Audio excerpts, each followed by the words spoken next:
in this short video, I will tell you that how you can easily fix Instagram Reels lagging problem in 2024. So guys, first of all, I will tell you three basic steps to that you can follow to fix your Instagram Reels lagging problem. The first thing that you can do is to go to any of your browser, then search for speed test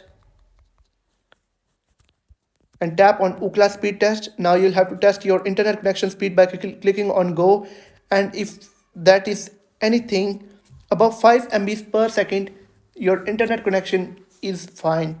The second thing you can do is to go to App Store, then search for Instagram, and if it says update instead of open, tap on update and your Instagram will be updated and it will fix all the bugs and glitches inside the app.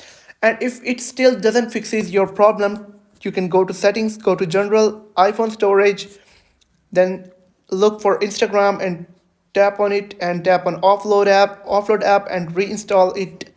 It will fix all the glitches and it will remove all the corrupt files from your Instagram, and it will definitely fix Instagram Reels lagging problem. So guys, if you have found the video helpful, make sure to like the video and hit that subscribe button, and if you have any questions, let me know in the comment section.